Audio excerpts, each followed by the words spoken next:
Happy February to everyone. I've enjoyed the morning, Joe, watching the news. Just want to bring you guys along. Marco Rubio did an amazing job. Delivering remarks in Munich. And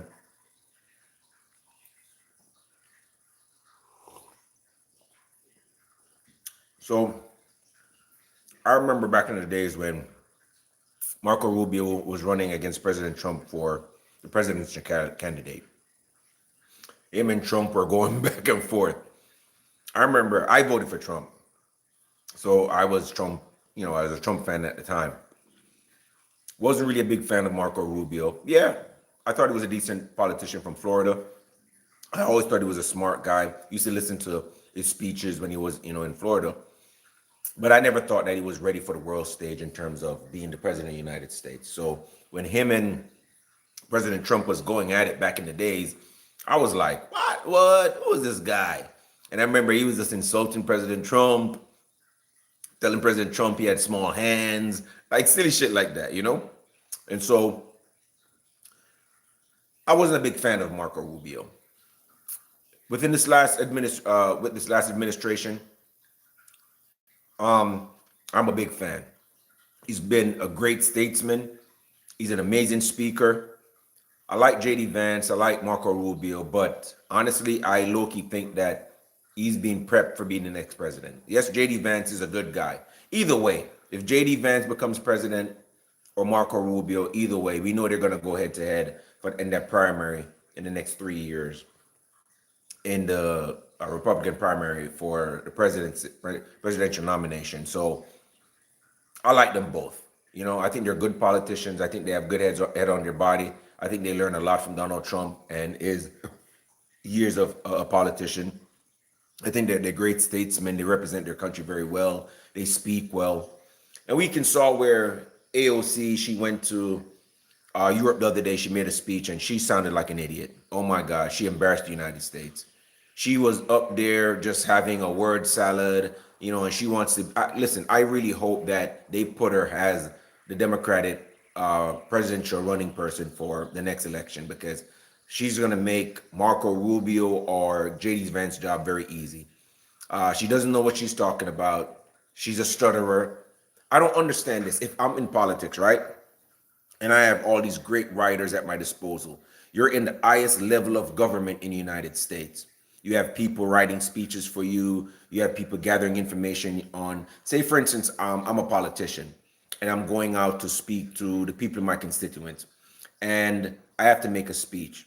Now, I know there's things behind the scene that each politician, each senator has to do.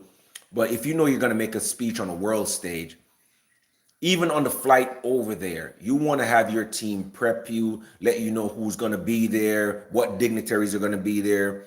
You want to make sure you have, you're educated on certain world event that might come up during those conversations. So if you're asked those questions, you don't look like a bumbling idiot.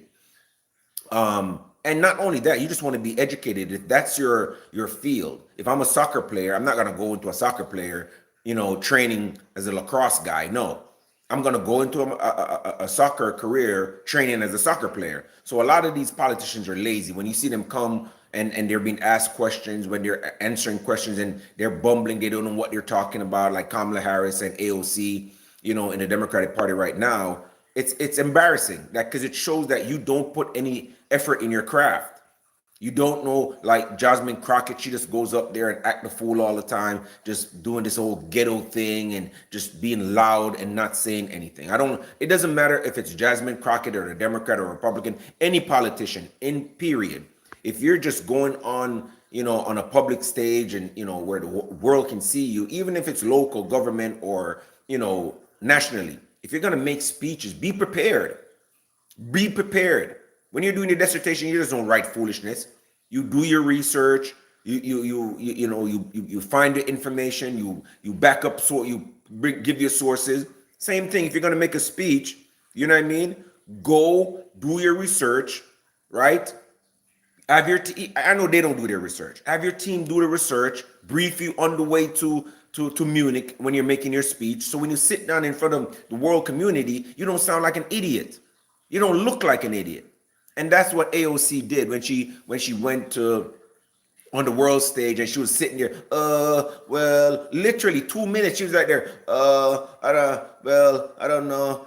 They ask you a question. The international community ask you a question, and you're there mumbling like an idiot. You look like an idiot. Then they come back to the United States and then go on this whole racial thing. Oh, Trump is a racist. Oh, we don't like racists. Abolish ICE. All that foolishness, but yet still they don't even have a clue how to do their own jobs. And that's what we face in the United States with a lot of politicians. They use popularity. They use the fact that, you know, women are in politics. Oh, I'm a woman and that's elect me because I can. And they use that to get into politics, but there's no substance behind them. There's no substance behind. They use popularity to get them into the position, and after they've been there, they really don't understand the grassrootsness of politics. They've never grassrooted before. They've never done anything before. And I know somebody here says Trump uses popularity. That is true. But remember, Trump, as opposed to AOC or a lot of these other people, Trump has dealt with politicians. He's dealt with millionaires. He's dealt with people in the highest level of society since he was a kid, right? Because he's been groomed by his father to deal with men like this over the years. So politics wasn't really far from what he was already doing as a socialite and as someone that was building half of New York. So he would have a little bit more experience to go into that field. He's not shy because he's been dealing with men who've been trying to work him over. And that's what politicians do. They work over each other, but most of all, they work over the American people or the people they represent. Politicians, I don't care if it's Trump or whoever, they all have their own agenda. I can admit that. We don't know what it is, but they all have their own agenda.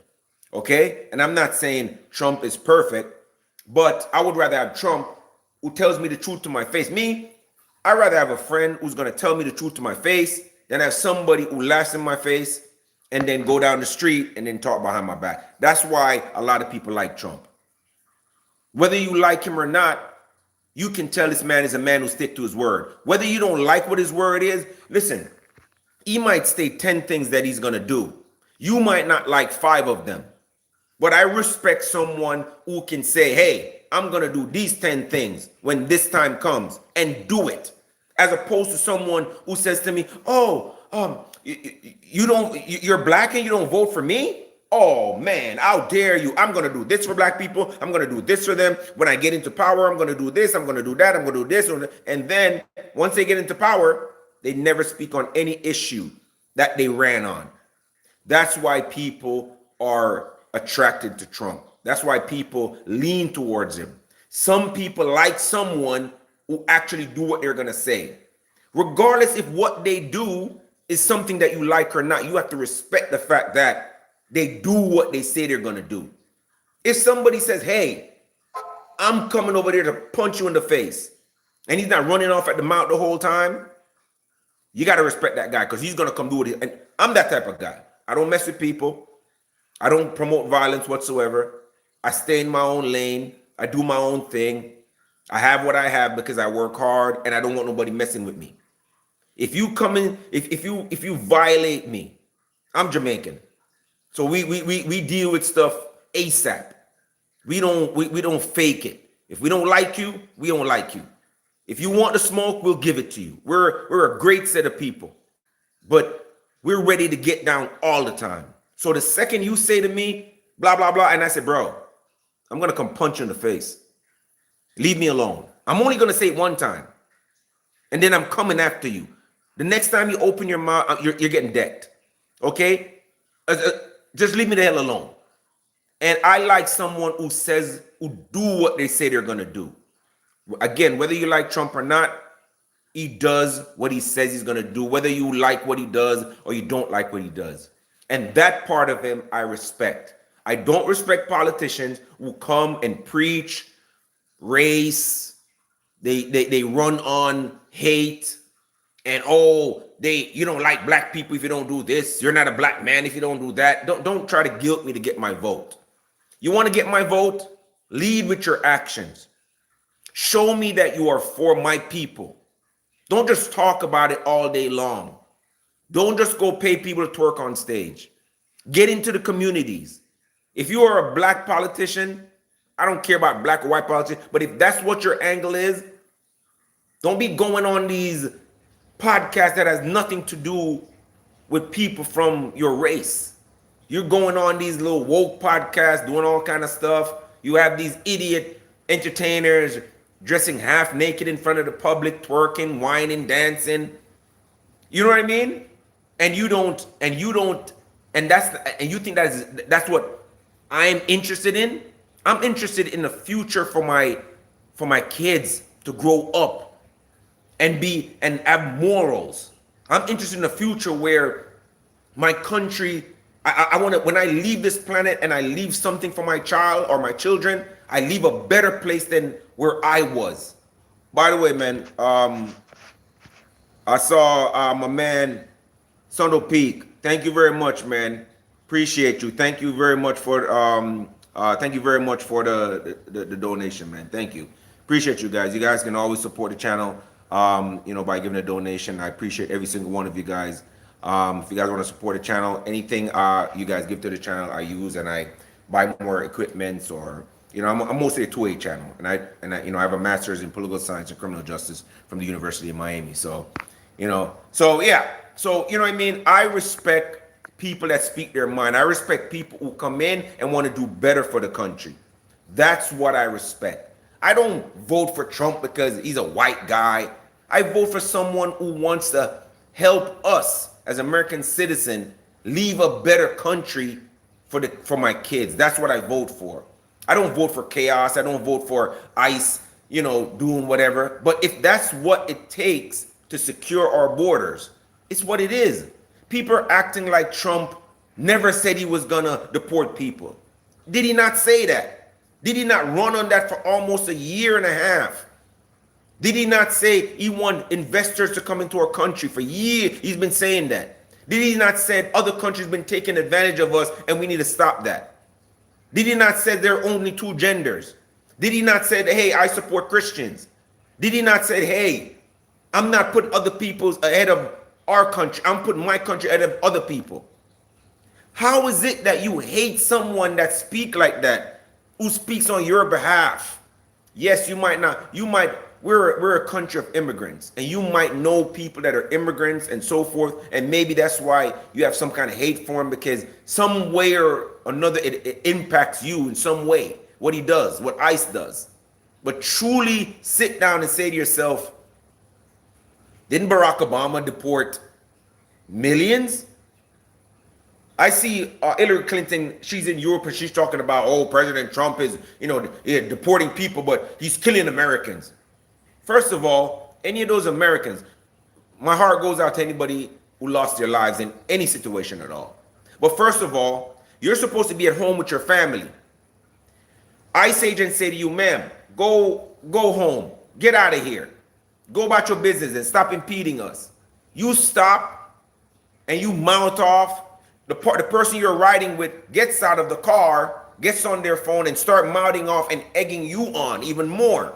And instead of you both getting in your car and going about your business, what do you guys do? You engage into these men that are carrying out their jobs. Now, would any of you see a SWAT team about to engage into criminal across the street from your house and jump in it and get involved?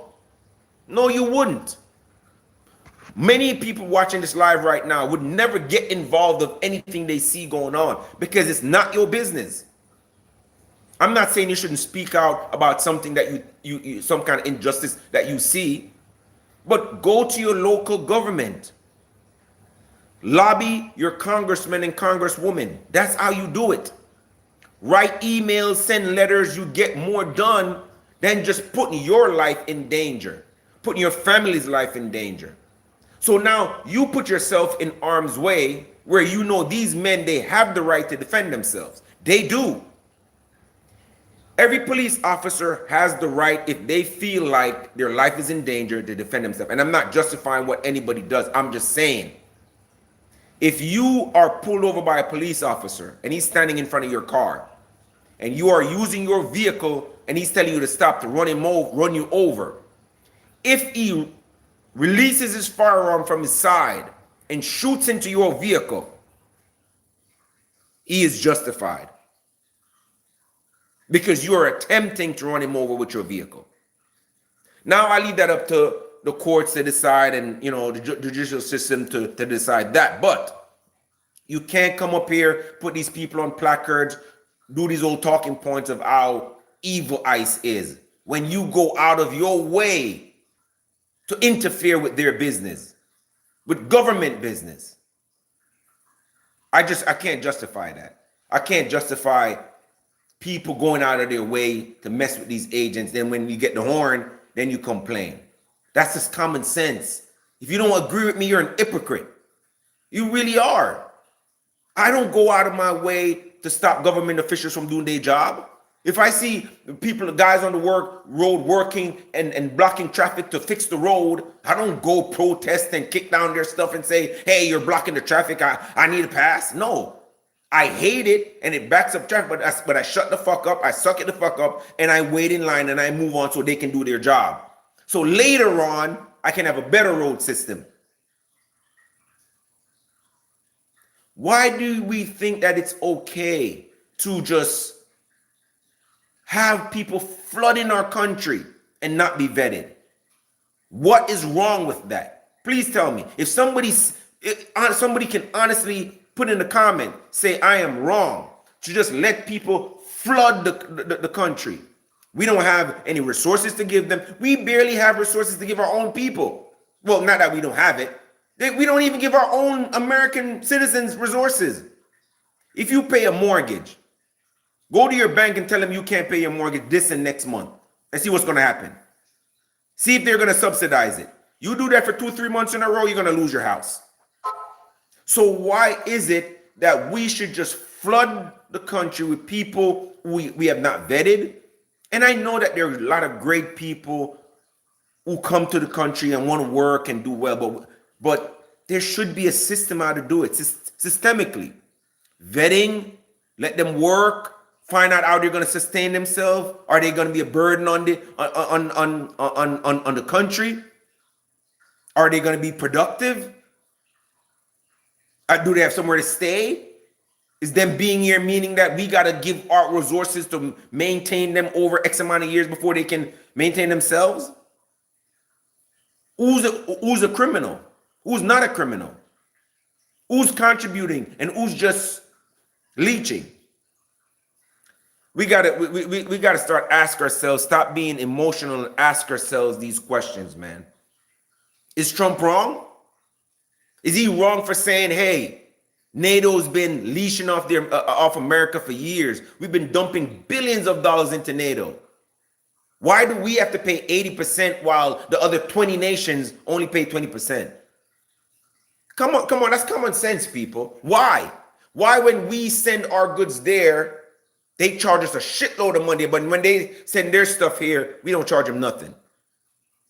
Is that not common sense? Do you want to be taxed, but you don't want to tax other people? How does that work? These NATO officials, they're all millionaires. How did they become so rich? Because when we pour money into NATO, what they do, they pocket that money. They say, oh, we're going to use money for this. Then they siphon back money into their own pockets. They have houses in San Tropez. They have 10 sweethearts. They live in the Swiss Alps during the summer. They have houses in the Caribbean in the winter. This is what they do with your taxpayer money. When we dump that, look what's going on with Minnesotans, the Somalis in Minnesota. How is Ilhan Omar worth $33 million as a public servant? How is Ilhan Omar worth $30 million? Tell me. I want to know that. How is most politicians worth that much? How? As a public servant, the president makes what, less than $200,000 a year. And how is someone that's a public servant that makes that or less, say a governor or whoever, how is that person worth 20, 30 million dollars and you've only been in politics for what? 10 years. So you don't pay no bills? You ain't got kids to send to school? You ain't got a car? You ain't got insurance? So out of that $100,000, $200,000 a year that you make, right? Where does that money go? And how do you get to make more money on top of that $125,000 you make? Okay, some of them are already rich. Some of them invest. But, you know, I'm going to let it go. But again, guys, we're going to watch Marco Rubio talk. I think Marco Rubio is a good guy. I think he's going to be probably him and JD Vance are probably going to go at it. And I think both of them are great candidates, but Marco Rubio is a step above. He's a killer, man. He would be a good president. I definitely see. He doesn't budge on his points. He's a great speaker. Everybody in the House, both on Democratic and Republican side, like this guy. You know, he's like the House Speaker. You know, they're very likable guys, super smart. They're not idiots. That when they speak, people listen. And I think he represented the country very well. You know, I think he's overshadowing JD Vance a little bit, you know, run for president, but it is what it is. Thank you guys for watching the video, man. Let's play this. Listen to Marco Rubio talk a little bit. And then if you guys want to support the channel, go ahead. Thank you for this donation. And if you guys want to support the channel, go ahead, donate, like, subscribe, share the video. Appreciate you. Of a historic alliance, an alliance that saved and changed the world. You know, when this conference began in 1963, it was in a nation, actually it was on a continent. It was divided against itself. The line between communism and freedom ran through the heart of Germany. The first bark fences of the Berlin Wall had gone up just 2 years prior. And I hope these NATO allies don't forget that if it wasn't for the United States, there wouldn't be a NATO. They wouldn't even have countries right now. If we didn't go in World War I, World War II, and did what we did, the sacrifice the United States made, they wouldn't even have countries. They'll be all speaking German right now. Just months before that first conference, before our predecessors first met here in Munich, the Cuban Missile Crisis had brought the world to the brink of nuclear destruction. Even as World War II still burned fresh in the memory of Americans and Europeans alike, we found ourselves staring down the barrel of a new global catastrophe. One with the potential for a new kind of destruction, more apocalyptic and final than anything before in the history of mankind. The time of that first gathering, Soviet communism was on the march. Thousands of years of Western civilization hung in the balance. At that time, victory was far from certain. How quickly But we they were forget. driven by a common purpose. We were unified not just by what we were fighting against. We were unified by what we were fighting for. And together, Europe and America prevailed. And a continent was rebuilt. Our people prospered. In time, the East and West blocks were reunited. A civilization was once again made whole. That infamous wall that had cleaved this nation into two came down, and with it an evil empire. And the East and West became one again. But the euphoria of this triumph led us to a dangerous delusion that we had entered, quote, the end of history, that every nation would now be a liberal democracy, that the ties formed by trade and by commerce alone would now replace nationhood, that the rules-based global order, an overused term, would now replace the national interest, and that we would now live in a world without borders where everyone became a citizen of the world.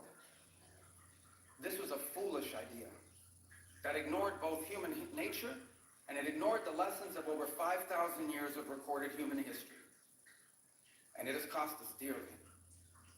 In this delusion, we embraced a dogmatic vision of free and unfettered trade, even as some nations protected their economies and subsidized their companies to systematically undercut ours, shuttering our plants, resulting in large parts of our societies being deindustrialized, shipping millions of working and middle-class jobs overseas, and handing control of our critical supply chains to both adversaries and rivals.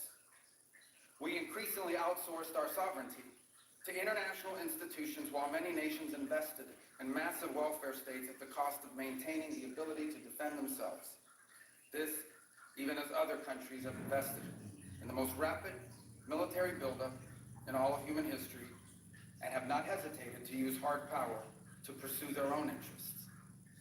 To appease a climate cult, we have imposed energy policies on ourselves that are impoverishing our people, even as our competitors exploit oil and coal and natural gas and anything else, not just to power their economies, but to use as leverage against our own. And in a pursuit of a world without borders, we opened our doors to an unprecedented wave of mass migration that threatens the cohesion of our societies, the continuity of our culture, and the future of our people. We made these mistakes together. And now, together, we owe it to our people to face those facts and to move forward to rebuild. Under President Trump, the United States of America will once again take on the task of renewal and restoration, driven by a vision of a future as proud, as sovereign, and as vital as our civilization's past. And while we are prepared, if necessary, to do this alone, it is our preference, and it is our hope to do this together with you, our friends here in Europe. For the United States and Europe, we belong together. America was founded 250 years ago, but the roots began here on this continent long before. The men who settled and built the nation of my birth arrived on our shores carrying the memories and the traditions and the Christian faith of their ancestors as a sacred inheritance, an unbreakable link between the old world and the new. We are part of one civilization, Western civilization. We are bound to one another by the deepest bonds that nations could share, forged by centuries of shared history, Christian faith, culture, heritage, language, ancestry, and the sacrifices our forefathers made together for the common civilization to which we have fallen heir.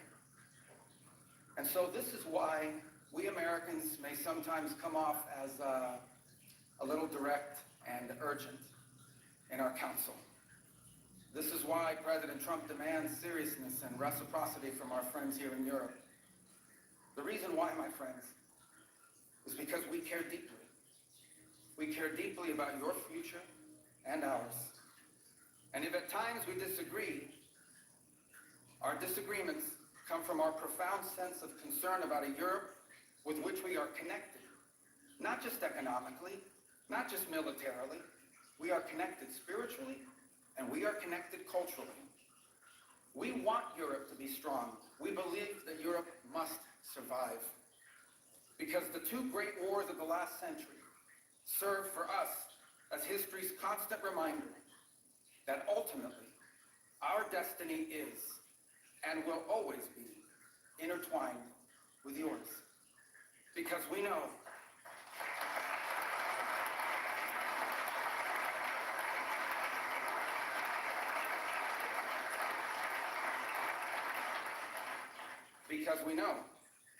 that the fate of Europe will never be irrelevant to our own. National security, which this conference is largely about, is not merely a series of technical questions. How much we spend on defense or where, how we deploy it, these are important questions. They are. But they are not the fundamental one. The fundamental question we must answer at the outset is, what exactly are we defending? Because armies do not fight for abstractions. Armies fight for a people. Armies fight for a nation. Armies fight for a way of life. And that is what we are defending. A great civilization that has every reason to be proud of its history, confident of its future, and aims to always be the master of its own economic and political destiny. It was here, in Europe, where the ideas that planted the seeds of liberty that changed the world were born. It was here in Europe which gave the world the rule of law, the universities, and the scientific revolution. It was this continent that produced the genius of Mozart and Beethoven, of Dante and Shakespeare, of Michelangelo and Da Vinci, of the Beatles and the Rolling Stones. And this is the place where the vaulted ceilings of the Sistine Chapel and the towering spires of the great cathedral in Cologne, they testify not just to the greatness of our past or to a faith in God that inspired these marvels. They foreshadow the wonders that await us in our future.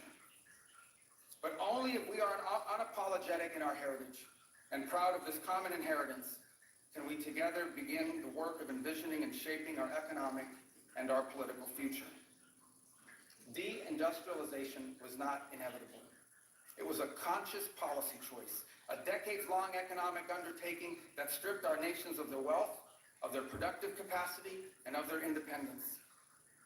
And the loss of our supply chain sovereignty was not a function of a prosperous and healthy system of global trade. It was foolish. It was a foolish but voluntary transformation of our economy that left us dependent on others for our needs and dangerously vulnerable to crisis. Mass migration isn't some fringe concern of little consequence. It was and continues to be a crisis which is transforming and destabilizing societies all across the West. Together, we can reindustrialize our economies and rebuild our capacity to defend our people. But the work of this new alliance should not be focused just on military cooperation and reclaiming the industries of the past. It should also be focused on together advancing our mutual interest in new frontiers, unshackling our ingenuity, our creativity, and the dynamic spirit to build a new Western century. Commercial space travel and cutting-edge artificial intelligence, industrial automation and flex manufacturing, creating a Western supply chain for critical minerals not vulnerable to extortion from other powers, and a unified effort to compete for market share in the economies of the global South. Together, we can not only take back control of our own industries and supply chains, we can prosper in the areas that will define the 21st century. But we must also gain control of our national borders. Controlling who and how many people enter our countries, this is not an expression of xenophobia, it is not hate. It is a fundamental act of national sovereignty. And the failure to do so is not just an abdication of one of our most basic duties owed to our people. It is an urgent threat to the fabric of our societies and the survival of our civilization itself. And finally, we can no longer place the so-called global order above the vital interests of our people and our nations. We do not need to abandon the system of international cooperation we authored, and we don't need to dismantle the global institutions of the old order that together we built. But these must be reformed. These must be rebuilt. For example, the United Nations still has tremendous potential to be a tool for good in the world. But we cannot ignore that today, on the most pressing matters before us, it has no answers and has played virtually no role. It could not solve the war in Gaza. Instead, it was American leadership that freed captives from barbarians and brought about a fragile truce. It has not solved the war in Ukraine. It took American leadership in partnership with many of the countries here today just to bring the two sides to the table in search of a still elusive peace. It was powerless to constrain the nuclear program of radical Shia clerics in Tehran. That required 14 bombs dropped with precision from American B-2 bombers. And it was unable to address the threat to our security from a narco-terrorist dictator in Venezuela. Instead, it took American special forces to bring this fugitive to justice. In a perfect world, all of these problems and more would be solved by diplomats and strongly worded resolutions. But we do not live in a perfect world. And we cannot continue to allow those who blatantly and openly threaten our citizens and endanger our global stability to shield themselves behind abstractions of international law which they themselves routinely violate. This is the path that President Trump and the United States has embarked upon. It is the path we ask you here in Europe to join us on. It is a path we have walked together before and hope to walk together again. For 5 centuries, before the end of the Second World War, the West had been expanding. Its missionaries, its pilgrims, its soldiers, its explorers pouring out from its shores to cross oceans, settle new continents, build vast empires extending out across the globe. But in 1945, for the first time since the age of Columbus, it was contracting. Europe was in ruins. Half of it lived behind an iron curtain, and the rest looked like it would soon follow. The great Western empires had entered into terminal decline, accelerated by godless communist revolutions and by anti-colonial uprisings that would transform the world and drape the red hammer and sickle across vast swaths of the map in the years to come. Against that backdrop, then as now, many came to believe that the West's age of dominance had come to an end, and that our future was destined to be a faint and feeble echo of our past. But together, our predecessors recognized that decline was a choice, and it was a choice they refused to make. This is what we did together once before, and this is what President Trump and the United States want to do again now, together with you. And this is why we do not want our allies to be weak, because that makes us weaker. We want allies who can defend themselves so that no adversary will ever be tempted to test our collective strength. This is why we do not want our allies to be shackled by guilt and shame. We want allies who are proud of their culture and of their heritage, who understand that we are heirs to the same great and noble civilization, and who together with us are willing and able to defend it. And this is why we do not want allies to rationalize the broken status quo rather than reckon with what is necessary to fix it. For we in America have no interest in being polite and orderly caretakers of the West's managed decline. We do not seek to separate, but to revitalize an old friendship and renew the greatest civilization in human history. What we want is a reinvigorated alliance that recognizes that what has ailed our societies is not just a set of bad policies, but a malaise of hopelessness and complacency. The alliance that we want is one that is not paralyzed into inaction by fear. Fear of climate change, fear of war, fear of technology. Instead, we want an alliance that boldly races into the future. And the only fear we have is the fear of the shame of not leaving our nations prouder, stronger, and wealthier for our children. An alliance ready to defend our people, to safeguard our interests, and to preserve the freedom of action that allows us to shape our own destiny. Not one that exists to operate a global welfare state and atone for the purported sins of past generations. An alliance that does not allow its power to be outsourced, constrained, or subordinated to systems beyond its control. One that does not depend on others for the critical necessities of its national life. And one that does not maintain the polite pretense that our way of life is just one among many, and that asks for permission before it acts. And above all, an alliance based on the recognition that we, the West, have inherited together. What we have inherited together is something that is unique and distinctive and irreplaceable. Because this, after all, is the very foundation of the transatlantic bond. Acting together in this way, we will not just help recover a sane foreign policy. It will restore to us a clear sense of ourselves. It will restore a place in the world. And in so doing, it will rebuke and deter the forces of civilizational erasure that today menace both America and Europe alike. So in a time of headlines heralding the end of the transatlantic era, let it be known and clear to all that this is neither our goal nor our wish. Because for us Americans, our home may be in the Western Hemisphere, but we will always be a child of Europe.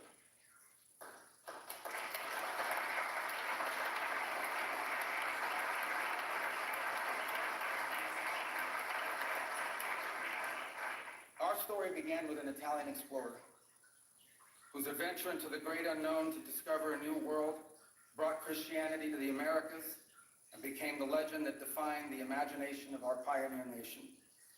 Our first colonies were built by English settlers, to whom we owe not just the language we speak, but the whole of our political and legal system. Our frontiers were shaped by Scots-Irish, that proud, hardy clan from the hills of Ulster. They gave us Davy Crockett and Mark Twain and Teddy Roosevelt and Neil Armstrong.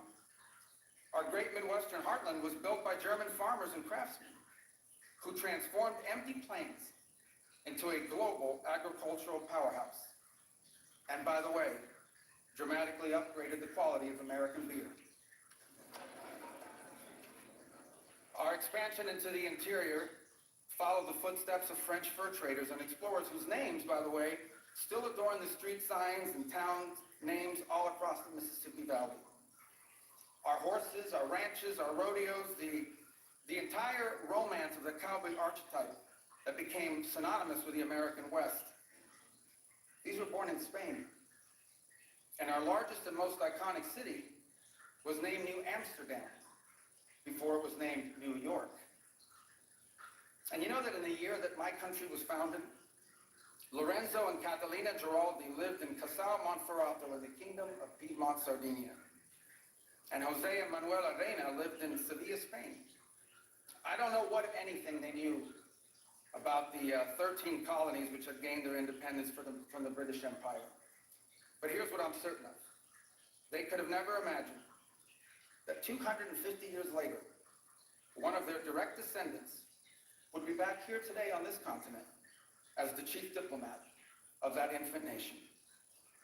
And yet here I am, reminded by my own story that both our histories and our faiths will always be linked. Together we rebuilt the shattered continent in the wake of 2 devastating world wars. When we found ourselves divided once again by the Iron Curtain, the Free West linked arms with the courageous dissidents struggling against tyranny in the East to defeat Soviet communism. We have fought against each other, then reconciled, then fought, then reconciled again. And we have bled and died side by side on battlefields from Kapyong to Kandahar. And I'm here today to leave it clear that America is charting the path for a new century of prosperity, and that once again, we want to do it together with you, our cherished allies and our oldest friends.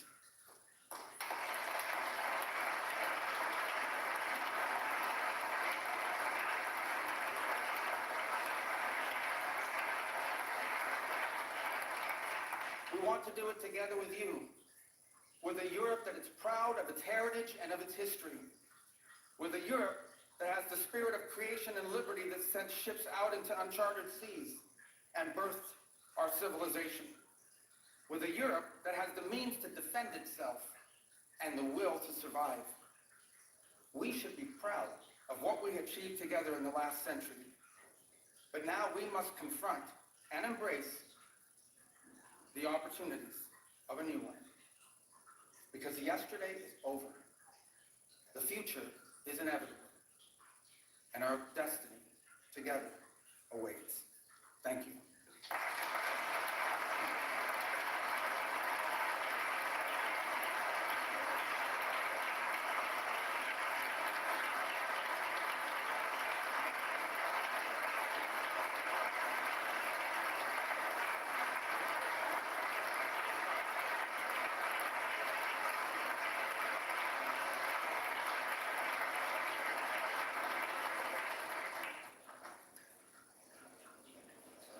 Mr. Secretary, I'm not sure if you heard the sigh of relief through this hall when we were just listening to what I would interpret as a message of reassurance, of partnership. You spoke of intertwined relations between the United States and Europe. Reminds me of statements made decades ago by your predecessors when the discussion was, is actually America a European power? Is America a power in Europe? Thank you for offering this message of reassurance about our partnership. This is actually not the first time that Marco Rubio is here at the Munich Security Conference. Been here before, a couple of times, but it's the first time he has been, and he is the speaker as Secretary of State. So thank you again. We have only a couple of minutes now for just a few questions. And if I may, we collected questions from the audience. One of the key issues here yesterday, today, is of course, continues to be the question of how to deal with the war in Ukraine. Many of us, in the discussions of the last day, last 24 hours, have voiced their impression that the Russians, let me put it colloquially, the Russians are playing for time, and they're not really interested in a meaningful settlement. There is no indication that they're willing to compromise on any of their maximalist objectives. Offer to us, if you could, your assessment of where we are and where you think we can go. Well, I think where we are at this point is that the issues at play that have to be, here's the good news. The good news is that the issues that need to be confronted to end this war have been narrowed. That's the good news. The bad news is they've been narrowed to the hardest questions to answer, and work remains to be done in that front. I hear your point about, well, the answer is we don't know. We don't know the Russians are serious about ending the war. They say they are, and under what terms they are willing to do it, and whether we can find terms that are acceptable to Ukraine upon which that Russia will always agree to. But we're going to continue to test it. In the meantime, everything else continues to happen. The United States has imposed additional sanctions on Russia's oil. In our conversations with India, we've gotten their commitment to stop buying additional Russian oil. Europe has taken its set of steps moving forward. The Pearl program continues, in which American weaponry is being sold for the Ukrainian war effort. So all these things continue. Nothing has stopped in the interim. So there's no buying of time here in that regard. What we can't answer, but we're going to continue to test, is whether there is an outcome that Ukraine can live with and that Russia will accept. And I would say it's been elusive up to this point. We've made progress in the sense that for the first time, I think, in years, at least at the technical level, there were military officials from both sides that met together last week, and there'll be meetings again on Tuesday, although it may not be the same group of people. Look, we're going to continue to do everything we can to play this role of bringing this war to an end. I don't think anybody in this room would be against a negotiated settlement to this war, so long as the conditions are just and sustainable. And that's what we aim to achieve, and we're going to continue to try to achieve it, even as all these other things continue to happen on the sanctions front and so forth. Thank you very much. I'm sure if we had more time, there are many questions on Ukraine. But let me conclude by asking a question about something entirely different. The next speaker here, in just a couple of minutes, will be the Foreign Minister of China. When you served in the Senate, people considered you a kind of a China hawk. So did they. So did they. Yeah. We know that there will be, in about 2 months' time, a summit meeting between President Trump and President Xi Jinping. Give us your expectation. Are you optimistic? Can there be a quote-unquote deal with China? What do you expect?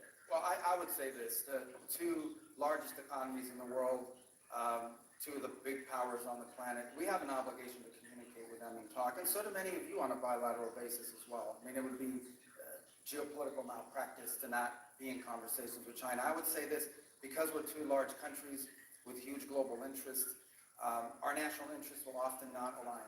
Their national interests and ours will not align, and we owe it to the world to try to manage those as best we can, obviously avoiding conflict, both economic and worse.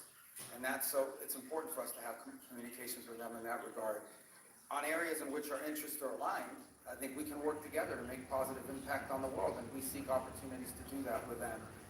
But we have to have a relationship with China. Many of the countries represented here today are going to have a relationship with China, always understanding that nothing that we agree to could come at the expense of our national interest.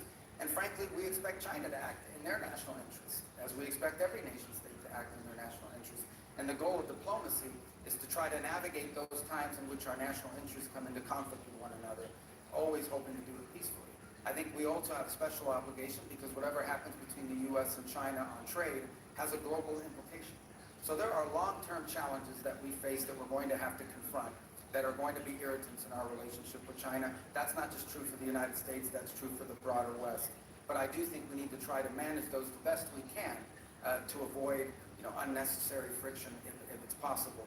But no one is under any illusions. There are some fundamental challenges between our countries and between the West and China that will continue for the foreseeable future for a variety of reasons.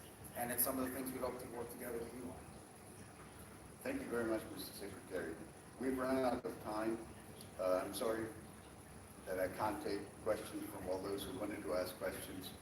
Mr. Secretary of State, thank you for this message of reassurance. I think this is much appreciated here in the hall. Let's offer a round of applause.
Travel Town.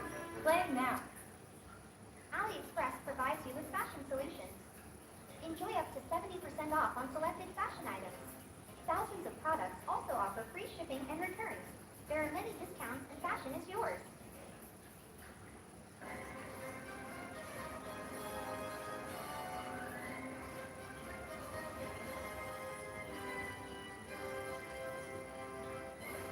Welcome to Meet the Press Now. I'm Krista Welker in Washington. We begin with a striking moment on the world stage and the latest indication of how seriously and significantly the relationships between the U.S. and its traditional partners and allies have framed. Right now, world leaders are gathered in Germany for the annual Munich Security Conference. Ahead of the conference, organizers releasing their annual report, writing, quote, "The world has entered a period of wrecking ball politics."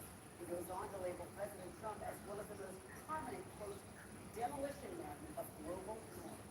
And today, European leaders echoing that sentiment in their remarks, with the German chancellor saying the international rules-based order is being, quote, "destroyed." And while his speech was largely in German, he did switch for a moment to speak in English to deliver this message to Washington.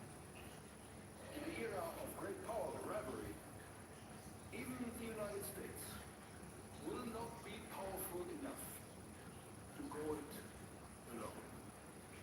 Dear friends, being a part of NATO is not only Europe's competitive advantage, it's also the United States' competitive advantage.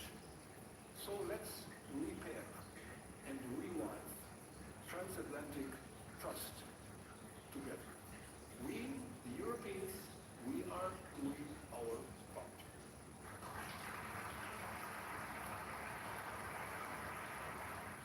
All eyes will be on Secretary of State Marco Rubio tomorrow to see how he responds when he addresses the forum.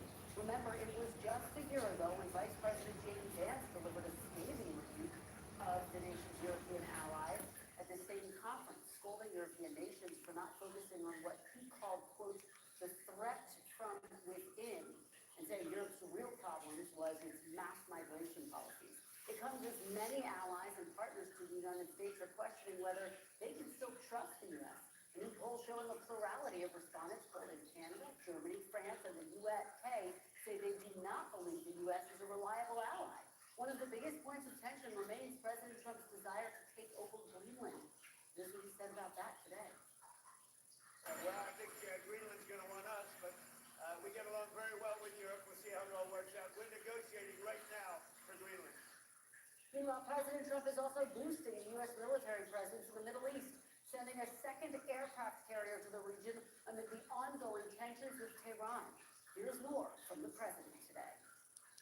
The second aircraft carrier that you decided to send, talk about why you made that choice. Well, in case we don't make a deal, we'll need it. If we don't have a deal, we'll need it. If we have a deal, we could cut it soon. It'll be leaving very soon. We have one out there that just arrived. If we need it, we have it ready. A very big force. Joining me now, NBC News senior White House correspondent Gabe Gutierrez, NBC senior national security correspondent Courtney Cubey, and NBC News chief foreign affairs correspondent Andrea Mitchell. Both are in Munich, and also joining me is Sir Trevor Phillips, presenter at our sister network Sky News. We're going to talk to Trevor Phillips in just a moment, but first, Gabe, I want to start with you. How do you anticipate the Добрый день, дамы и páni. Hello, ladies and gentlemen. Please welcome to our press conference after mutual meeting of the Prime Minister of Slovakia, Robert Fico, and the Secretary of State, U.S. Marco Rubio. So, Prime Minister, please have the word. Thank you.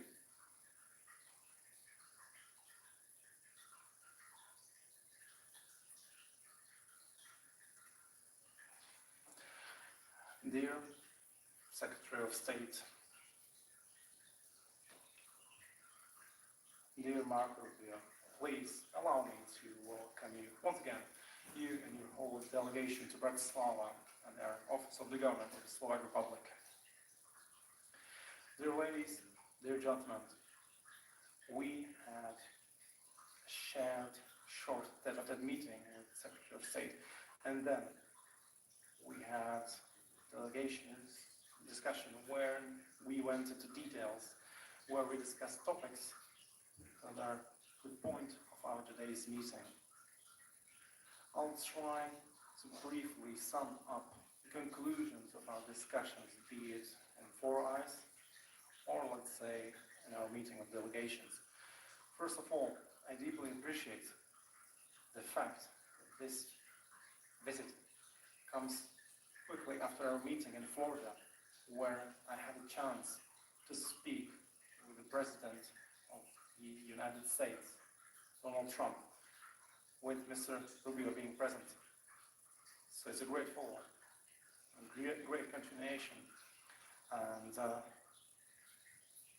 after a short while, when we met in Florida, we could discuss how much we achieved during those few weeks about topics we discussed.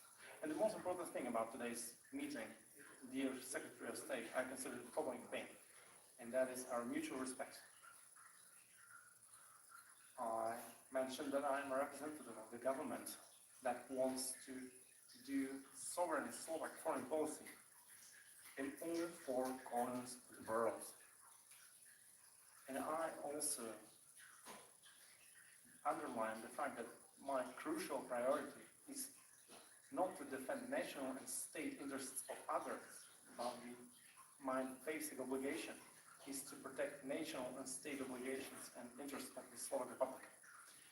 And I believe it's correct understanding that anywhere where our interests meet, we act as allies, and in areas where we have different opinions, we have to negotiate and find a suitable solution. I think I'm one of the politicians who are sincere in our discussions, and I do everything possible to speak what I say in private meetings and also say the same things in public. So allow me to say a few conclusions based on our agreement with the Secretary of State. Slovakia cares about our cooperation with the U.S. in the area of nuclear energy. 13th February, the intergovernmental agreement went into power. Agreement between Slovakia and the U.S. regarding cooperation in the area of nuclear energy. I informed Secretary of State about the current status of things.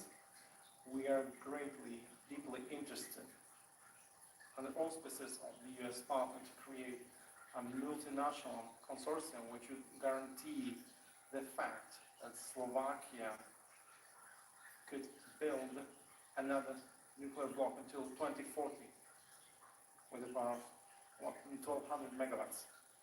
And we would be happy if it would be possible to sign a specific agreements with Westinghouse in the span of the following year. And I also asked our American partners regarding cooperation in those different levels of preparation of this project, because it's a project that goes above Slovakia. It concerns the whole European Union, and because of that, we will have to have intensive discussions with our European partners, and because of that, we need cooperation and help of our American partners.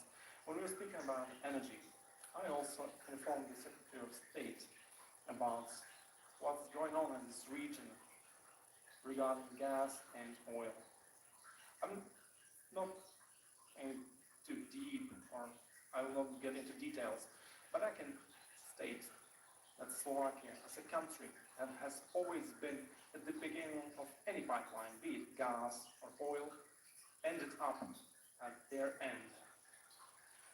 We're truly in a not so good situation because of ideological and bad decisions of the European Union. I'm mentioning Repower EU, which stops flow of any sort of gas from East to Europe, and in our case from 1st November 2027. Together, we're looking for potential alternatives and solutions, and I believe that tomorrow's meeting with the Hungarian Prime Minister, Viktor Orbán, can show us a solution to this crisis situation that is undergoing in relation to supplies of oil and gas to refineries under control of Hungarian company MOL. Third company is of course related to the war in Ukraine. There, in this regard, Slovakia has its unique and unrepeatable positions that do not always reflect positions of our European partners in the EU, but that's our openness and directness. And that's the implementation of the sovereign foreign policy in all four corners of the world. I clearly and openly told my opinion to the Secretary of State about how we perceive the military conflict. And we think it's going to continue for a certain period of time. We see no peace solution in short period of time. Short. And I offered Slovakia as a country which understands the language in Ukraine and the Russian Federation, as a country which has good intelligence services, as a country which is a neighbor of Ukraine, to exchange opinions about this topic. And dear Secretary, I want to praise the approach of your President, because it's an approach of a person who's pragmatic and rational and wants to end this war as soon as possible. We also consider it as senseless, pointless, and if Slovakia can be of help in any peace initiatives that could bring this war to end, we're totally ready for it. Dear ladies, dear gentlemen, I would like to inform you that from 1st July 2026, Slovakia will chair the presidency of a truly unique structure of regional cooperation, and that is B4, Visegrad Group. I would like to confirm the words of the Secretary of State that this organization should be used not only for regional cooperation, but we should think of invitation of partners which in regard to current topics that may be relevant. We spoke about this briefly. If after the 1st of July 2026 we'll have a topic where it will be of use to have the US join the V4, and the partners in V4 would agree on this, will be ready to organize such events. I say this in the name of Slovakia, V4 plus the US, and basic questions of the international cooperation, energy cooperation, we are interested in this. Of course, we also exchange opinions about lots of different topics. And I would like to just add that we are a member state of NATO, we are a partners in the North Atlantic aviation. We understand the stance of the US that Europe has to take care of its security more. And I think it's clear that in Europe we speak about increasing expenditures on our defense. It's a natural development of things. And because of that, we spoke about the topic in regards to how to continue with our budgets. Perhaps in the following years, we of course have to take care, we have to pay attention to our obligations, but if Slovakia wants to be a member of collective security in Europe and NATO, we have to participate also in improving and strengthening our capacities. I would like to ask for understanding in the area of the fact that we want to do projects of dual use based on military budgets. For example, a good example is a military hospital which is being built in the eastern part of Slovakia near the Ukrainian border. We'll continue our military cooperation. You know that we procured fighter jets F-16 from the US. There's an interest to increase numbers to 18 fighter jets, and now we're discussing the topic about how to get 4 more planes to our armed forces, because it's not a good sign of sovereignty that our airspace is protected by planes of Czech Republic, Hungary and Poland. We get into this sad situation because our military equipment was gifted to Ukraine from 2022 to 2023. There are lots of different aspects of military cooperation because we are in NATO together. And also Vice Minister and Minister of Defense mentioned this, Mr. Kalniak, to the State of Secretary. Also other members of the delegation from Slovakia participated. Also Minister of Environment, the Vice Prime Minister, Minister of Economy, she is responsible for cooperation in the area of economy, and also partner of the State of Secretary, Minister of Foreign Affairs, Mr. Blana. So again, State of Secretary, please welcome to Slovakia. I think our discussion was open, nobody tried to hide anything. And I think you heard opinions that you don't hear elsewhere, I guess, especially in relation to war in Ukraine. That's why we are here. We are not here to lie to our partners or to mislead them about information that are not based on objective facts. Thank you for coming. And we're looking for further cooperation. Thank you, Prime Minister. State of Secretary of the US, please. First of all, thank you, Prime Minister, for welcoming us. This is a follow-up, as you said, to a meeting we had not too long ago in Florida, in my home state, with the President of the United States. And the aftermath of that meeting, we discussed some things during that meeting regarding the specific purchase of airplanes. There were some impediments to it. We were able to resolve those, and we're happy that that got resolved. This is an example of how this direct engagement will lead to more things we can achieve together.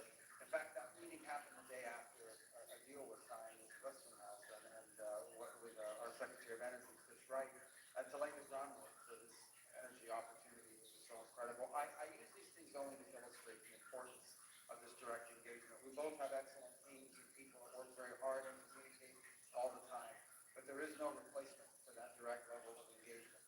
And engagement in Central Europe is what you can expect to see more of in the United States of America.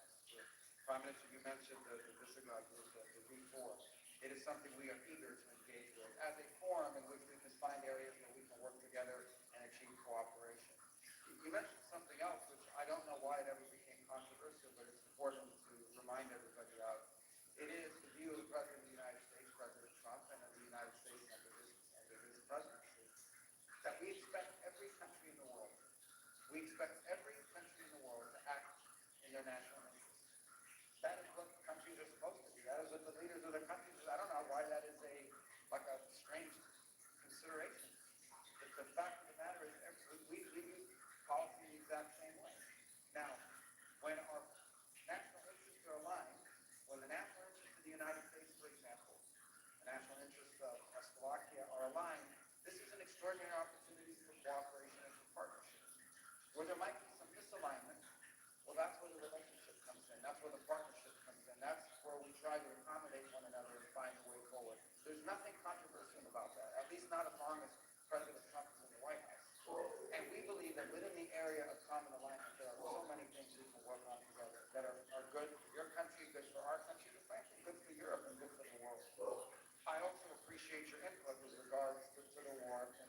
it is important that we take as many viewpoints. Your viewpoint, and the viewpoint that you've expressed both to me and publicly as well, is one that's informed by both your geography and by your history.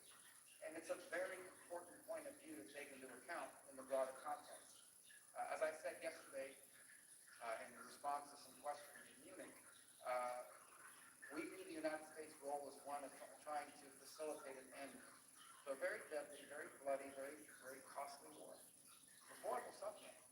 What's happening in Kyiv right now is horrifying. People in the coldest part of the year, not going without electricity and energy. There's just nothing positive about that. The death, regardless of what the numbers are on both sides, way too high. And the president has spent the year at the highest levels of our government trying to find whether we can be facilitators of a negotiated end to this terrible conflict. And it is something that we care about, but it is something you live next door to. You're on the border. You're right there. You face, and not only do you have to face the consequences of the war, but you also have to face the benefits or the consequences of the peace. And so we appreciate your input in that regard. We've talked about a lot of things we have an opportunity to work together on. Energy is one of them. I think you have an opportunity as a nation, not just because you can generate energy, to also be in a very advantageous role when it comes to new technologies like artificial intelligence, as an example. It's an opportunity there. There's a very energy-dependent industry, and so something we can work together on. We're always talking about military sales, and this is important. We're very happy that the F-16 program is your program of choice. We hope you'll consider some others as well that we can work together on, because one of the key components of any country's national interest is the ability to protect their people. There is no more important obligation of any government than the ability to protect your own people and your own nation. This is why, by the way, we talk about the importance of our partners having capabilities in NATO. Every time we say this, people, they go crazy. They think, oh, that means you're going to abandon NATO, you're going to abandon your allies. I think the point we're making is that the stronger our allies are, the stronger we are collectively. The stronger we are collectively. And so we want to play a positive role in that regard, and you're doing many good things in that space, and we want to thank you and want to continue to work with you on that. So there are many things that we have an opportunity to work together on. But thank you for receiving me here on a Sunday. And I try never to burden people on Sundays. It's an important day for me because of my faith, and I know for many of you as well.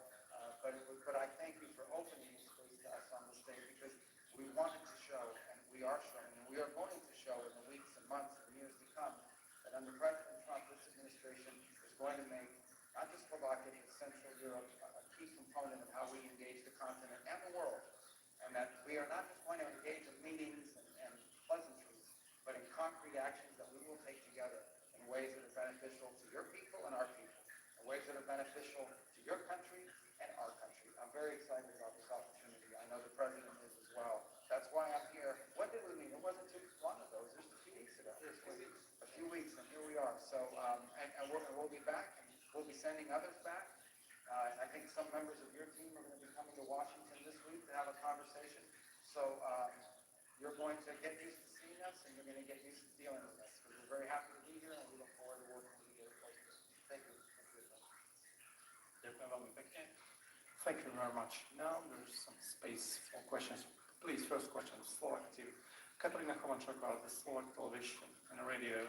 Dear Secretary of State, the U.S. last week gave the command of NATO to European countries, and there are some words about American soldiers leaving Europe. Some say that NATO is dead. What is the stance of NATO, of U.S. and NATO, and regarding cooperation of the U.S. and Slovakia?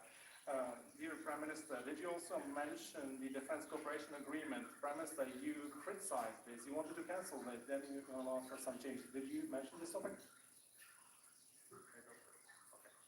On NATO, I don't understand. The United States has thousands and thousands of troops deployed to the NATO mission. And we've made very clear, I think it was made very clear at the summit just a few days ago at the meeting of the defense minister level. We're not leaving NATO. We're not leaving. I mean, we may move a couple thousand troops from one country to another, but this has always been the case. This has always happened. By the way, we are not threatened or feel it's hostile to see NATO grow in its own capabilities, not independent of the United States, in conjunction with the United States. We don't think it's a negative thing that other countries have more influence in NATO, other partner nations have more influence in NATO, or that other countries in NATO have more capability. We view that as a positive. I see it reported yesterday in some places, oh, the Europeans are very upset. They're going to be less dependent on America now. We don't want Europe to be dependent. Now, we're not asking Europe to be a vassal of the United States. We want to be your partner. We want to work with Europe. We want to work with our allies. We want to work in cooperation with you. And our point has been and continues to be, the stronger you are, both on an individual basis in terms of countries and collectively as an alliance, the stronger the members of NATO are, the stronger NATO is. That's not minus the United States. That's just common sense. Okay? If you have an alliance made up of countries, the stronger all those members are, the stronger the alliance is. And we want the alliance to be so strong that no one will ever dare test it. No one will ever dare challenge it. So we welcome any measures that are taken to strengthen the alliance by the individual members, and we see that as a very positive thing.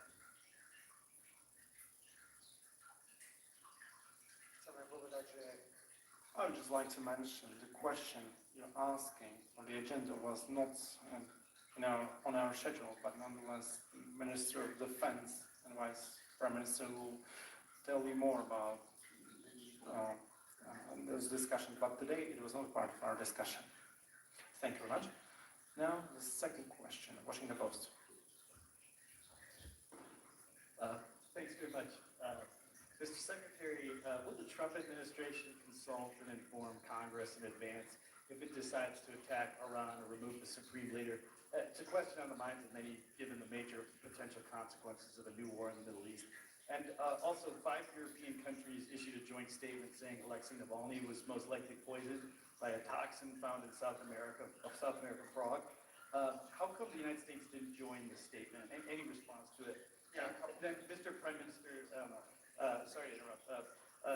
Thank you for your hospitality. On Venezuela, you strongly opposed America's removal of Maduro by force, saying it demonstrates a deepening breakdown of the international order.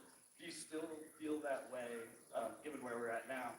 And also, you denied saying that you were worried about President Trump's psychological state following your meeting with him in Mar-a-Lago. Can you explain how this was potentially misinterpreted?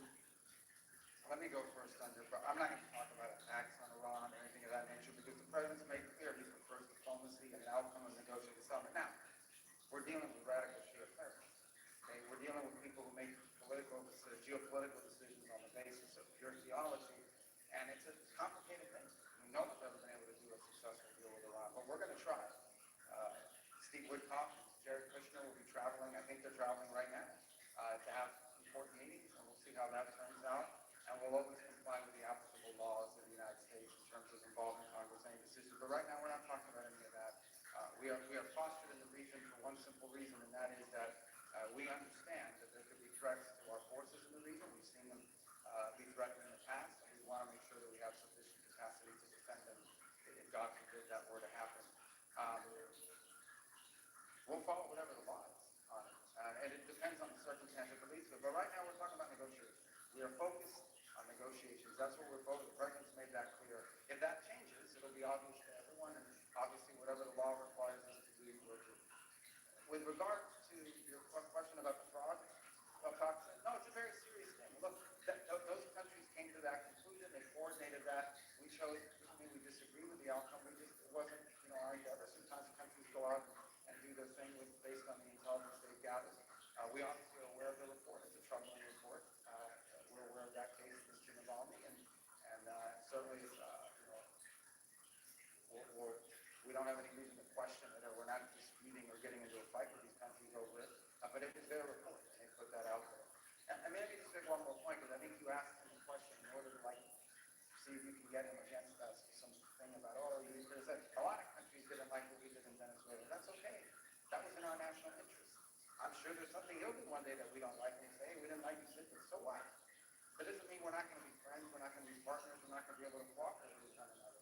Countries express their opinion all the time. We have very close allies who didn't like what we did in that regard. I can tell you what, it was successful. We're proud it was necessary. The guy was a narco-terrorist, and we made him a bunch of offers, and we chose to put him on it. And look what's happened in Venezuela in the 6 weeks since he's been gone. Okay? It's got a long way to go. There's still much work that needs to be done, but I can tell you Venezuela is much better off today than it was some would disagree and didn't like, but irrespective, I think everyone can now agree that Venezuela has an opportunity and a new future that wasn't there 60 years ago.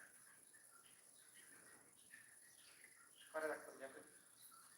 Vaše otázky a thank you very much for your questions, and I have no reason to avoid answering your questions. You know, when someone doesn't like this sovereign, independent behavior of Slovakia, they always automatically try to create obstacles to this sovereign, independent behavior. Don't be afraid. I will not avoid your question. I'm just going to use another example. I decided independently, sovereignly, in the name of our sovereign policy, to participate in the celebration of the 80th anniversary of the end of Second World War and win against fascism in Moscow. I have thousands of good reasons for that, because it was the Red Army that liberated Slovakia in 1944 and 1945. Believe it or not, but 2 member states of the EU, 2 member states of NATO, our partners, did not allow me to fly throughout their airspace to Russia. I don't remember anyone from the US administration to tell me, don't go there. When I went to celebration of the end of the Second World War in China, to the anniversary, I was shocked how the whole European Union ignored celebrations solely based on political, ideological reasons. I have thousands of reasons to go to China. I just only went there. And you know, it seems strange to me when you meet informally, like when I meet with my colleagues, they ask me, you know, whispering, what did Putin tell you? What does Xi told you? We have to lead a dialogue. We have to speak with each other.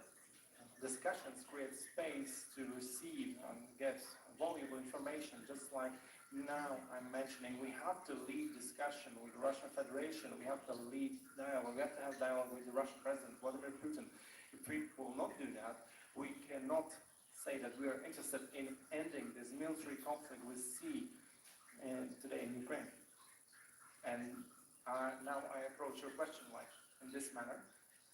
Simply, not everyone likes that we independently made cooperation regarding nuclear energy. So then they started making things up. And I will not even focus on them, because it's always like that. When a sovereign Slovak government makes a decision that is in line with our sovereign policy to all 4 corners of the world, they always do obstacles, they make things up, so they just do damages. That's the answer to the second part of your question. And regarding the first part, that's the question regarding Venezuela. Slovakia is a country with 5.5 million citizens. We cannot compare it economically with superpowers, which we have today. And we base our work on principles. The first principle is that we are interested in peaceful cooperation and in peace. Because of that, I have a completely different opinions regarding war in Ukraine, and I do not support it. And I say that there are some member states of the EU that are interested in continuing the war. And I would like to say at the same time that we're upkeeping the rule of not interference and not to interfere with other internal matters of other countries. You know, it's funny, when I go and visit China, we have great strategic partnership. And journalists, they ask me, did you mention or did you complain about how they manage their internal things? You know, every country has the right to choose their own path. That's the rule I buy into. And the third thing, This guy doesn't know what the hell he's talking about. He doesn't know what the shit he's talking about. He's just rambling on. Oh, sometimes you have to take a preemptive strike on certain countries before they get to the point where when they attack your country, you're literally defenseless. You can't do anything. If we see that, Venezuela are doing certain things to arm our people, right? They're a terrorist group, terrorist government, and we have the might to go to step in and prevent further actions from happening. Why not? A little country like Slovakia, yes, you can sit by and say, oh yeah, we don't want to get involved. But when things happen and it goes to your doorstep, guess what? You're just a victim. Because you don't prepare yourself for anything that might happen. You just sit back and say, "Oh, we don't want to be involved. So we're not gonna, get our military up to speed. We're not gonna put defenses. We're not gonna, pick a side." That's total foolishness. Oh, every country should be able to do whatever they want to do. Yeah, that is true. Each country should be able to do what they want to do. But if what they want to do threatens the sovereignty of my country, and I'm a neighboring country, yes, I'm going to step in. It's been like that for years.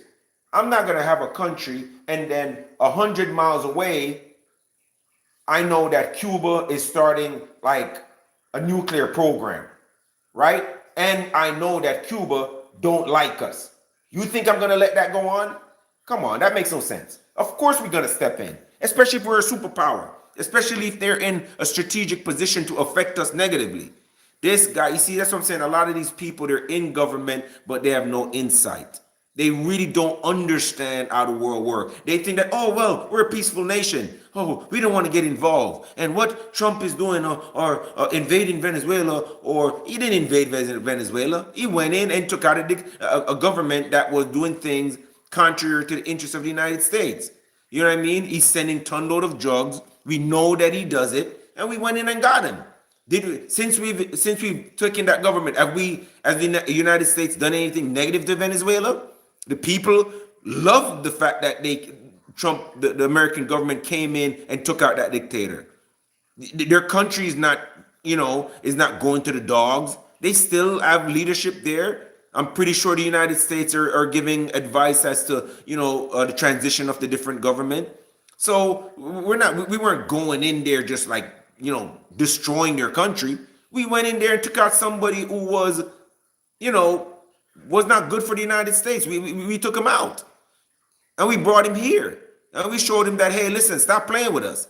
Same thing that's going to happen in Mexico. We love Mexico. We love Mexicans. We just want Mexicans to be, vetted before they come here, and we don't want them to have a president or a prime minister in Mexico that sympathize with the cartel. Because the cartel have been ramming us over for years.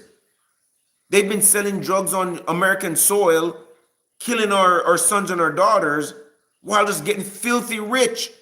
How many videos we see where, cartel areas have rooms stacked with cash? What is the purpose of that?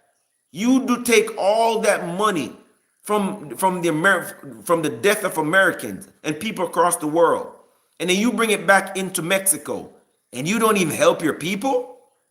I can see if the cartel was using that money to make the lives of the average Mexican person better. But they're even killing their own Mexican people. And then just stockpiling money. Money is being rotten. You see videos where there's money piled up to where it's like rotting. Just, like literally container full of money. Drug money. Are you giving it back to the Mexican people? So what is the sense? Why? Why would we support a country like that? Hell yeah, go in, get them all. If they pose a risk to our country, go in and get them. I'm all for President Trump to go into Mexico and just wipe them off the face of the planet. Absolutely. They don't do anything for their own people. They kill their own people. Then there's people suffering. Why do you think so many Mexicans are coming here? The cartel has the potential to make legitimate businesses, to build communities, to aid the government, being though they're using drug money on the lives of mostly American people. But at the same time, they're just hoarding money. You're a parasite. You're literally a parasite. You jump onto the host body, you don't contribute anything positive, you take, and then you don't, whatever you take and benefit from, you don't give it back to your people. So why support them? Why is the government? I mean, the government, yeah, they're getting kickbacks. Some of them are getting threatened.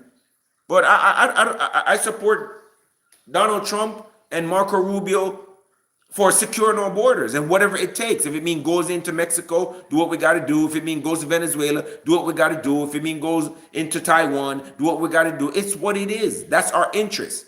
If it means taking over parts of Greenland to give us a strategic advantage, do what it takes to do. Any country with power would do the same thing. What do you guys think China is doing? When China buys up land in so many countries, when China goes to third world countries like Jamaica, which I'm from, they help build infrastructure and say, "Oh no, you don't have to pay us anything now." And then later on, in a strategic pool, they say, "Hey, listen, this is what we want. You remember when we helped you build the roads and the bridges, and we did this for you? This is what we want now. We want to be able to put our forces here.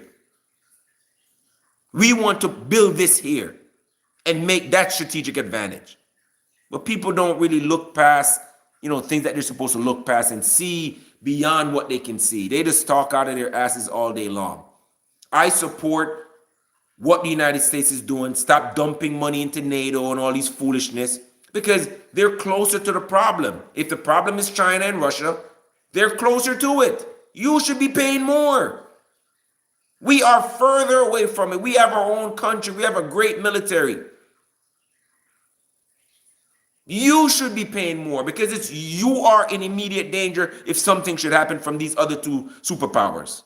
You should be paying the majority of what you need to be paying. We'll come in and pay exactly what you guys are paying. Why should we pay 80% of the bill to protect you and we still got to support our army around the world and in our own country? Get the hell out of here. This guy doesn't know what the hell he's talking about. Just talking out of his face. International Court of Justice. We are member.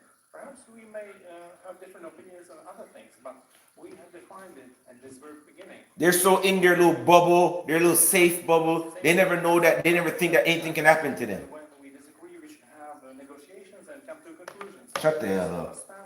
We form. But then as soon as something happened to them, they start screaming, "U.S., United States, help us." Why you still did not recognize Kosovo? Why we didn't recognize Kosovo? Because Get the fuck. that it was created against international law, but we didn't have a problem. Just like we stated our opinion on Venezuela, we did the same thing with Ukraine. Using military force in Ukraine is also breaking of international law, and I have no other opinion but to comment the same things in the same manner.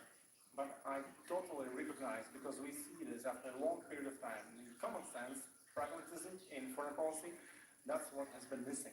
And I think that's the most valuable thing that the American president brought to the foreign and world policy. Common sense, pragmatism, and not looking at interests of others.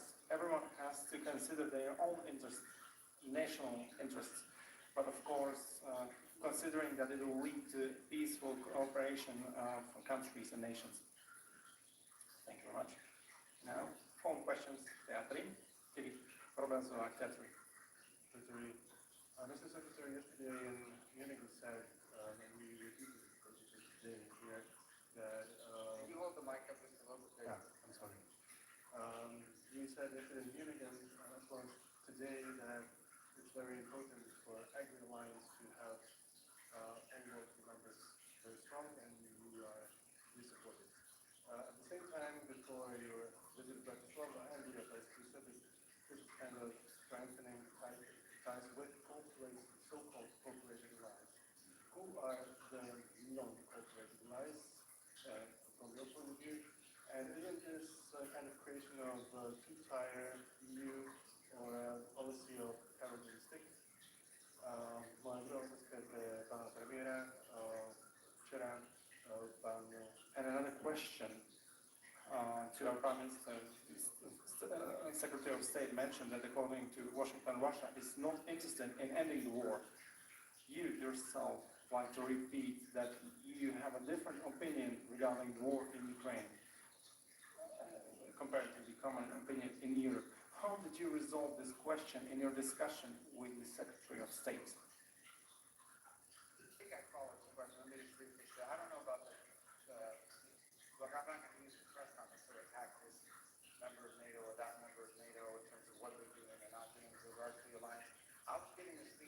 about our relationship to transatlantic alliances. They call it, which on the military front is largely built on NATO, and on the commercial and economic front is built through the European Union, and obviously to non-members of the European Union and through bilateral agreements with them.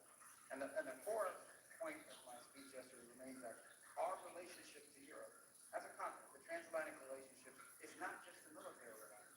It is not just a commercial alliance or a trade alliance. If it was just built on commerce and military, then this is very transactional. And it's only going to be an alliance as long as it's mutually beneficial in that regard. The point of my argument yesterday was that our transatlantic alliance, as it's been called, is built on something even more important and more enduring, and that is the ties we have, cultural ties, historical ties, religious ties,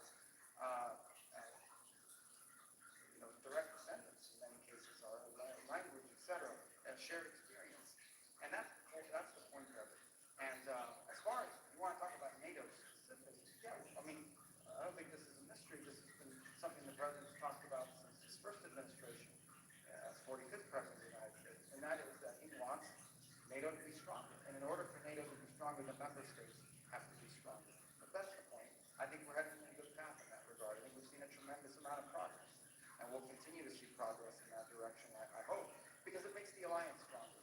And asking member states of NATO to be stronger is not a threat to say, well, if you're not stronger, then we're going to, it's to point out to everybody that it is a stronger alliance. We are collectively stronger when we are individually stronger on what our capabilities do bring. And every nation has a unique situation. Every nation that's a member of the coalition of NATO has, in some cases, some strategic advantages, special things that they can bring to the table that perhaps another member state cannot. That has to be taken into account as well.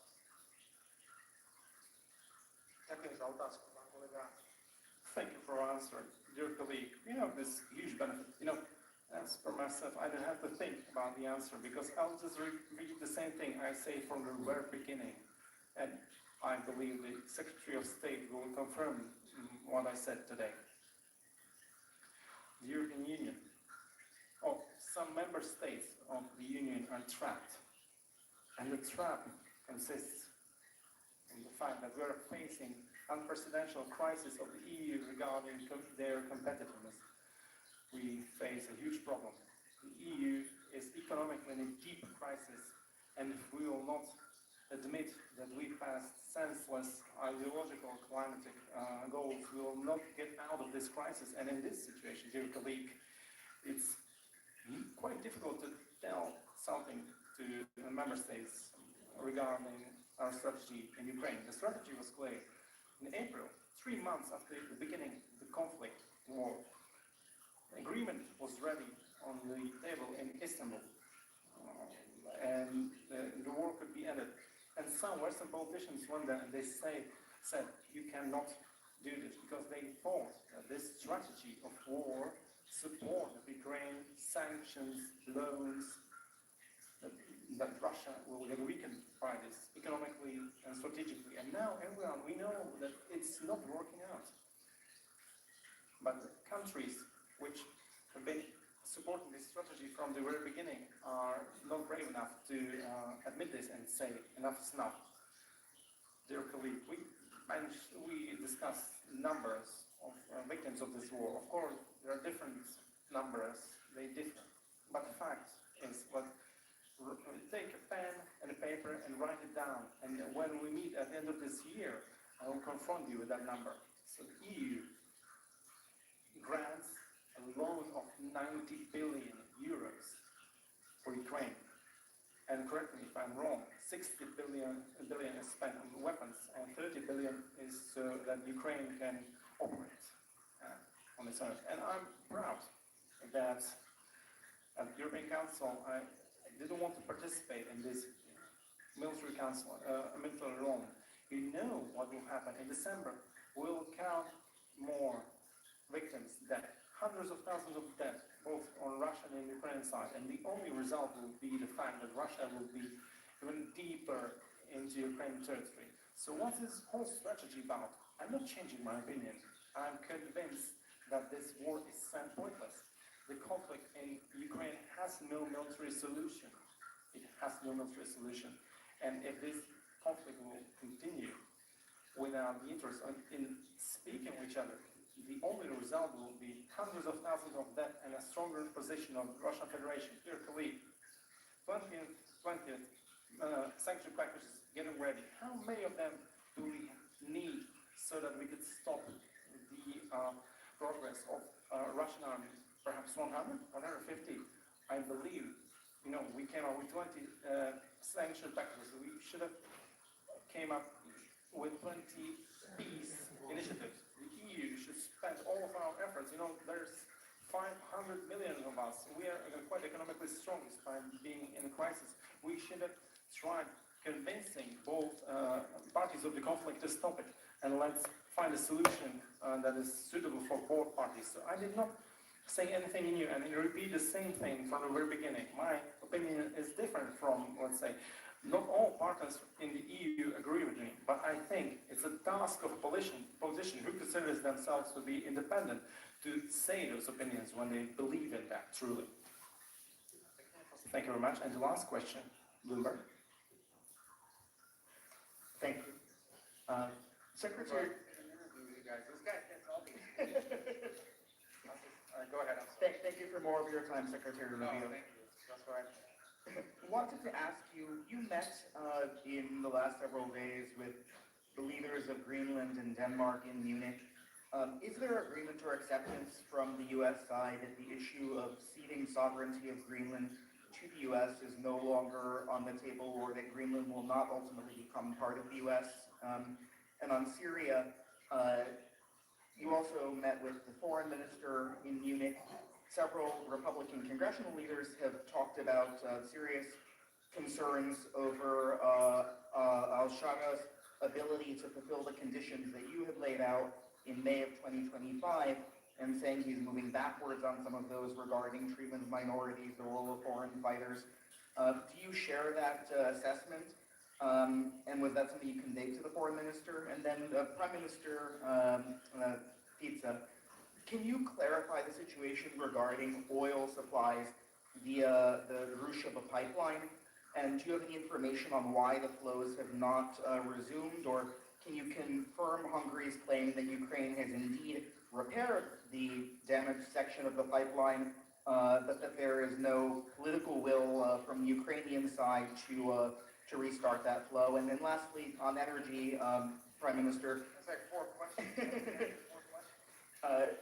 Just in terms of the energy reduction, the energy reliance dependence of Slovakia on Russia, is that something that Slovakia is willing to reduce or end the oil and gas imports, or to increase imports of fuels like LNG from the U.S.? Thank you both so much. All right. I don't even remember your first question. I think it was about Greenland and Denmark, right? Okay.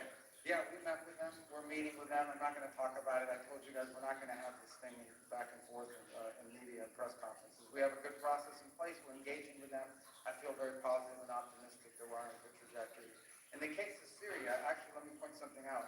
Number one, we met with the foreign minister of Syria. You know who else was there? General Muslim.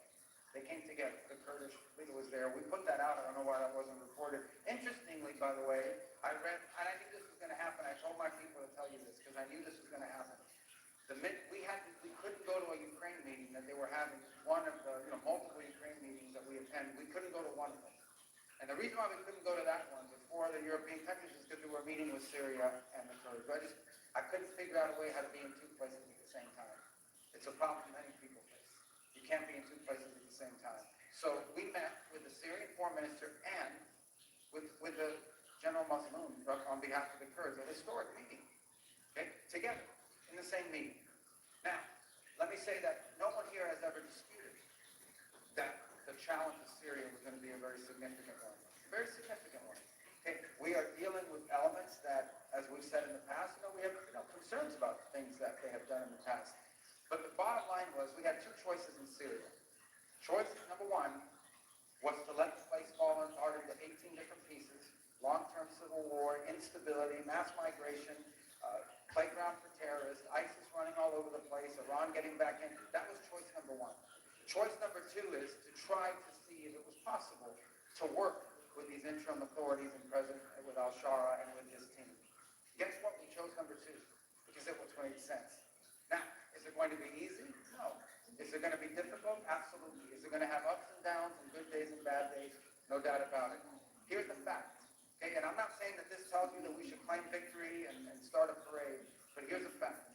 The fact is that when this situation erupted in the northeast of Syria, we went, the president engaged personally, not once but twice with al-Shara, and he said, stop the fighting so that we can move the ISIS prisoners that are there. Thousands of ISIS prisoners, who by the way could have broken out and created havoc and chaos.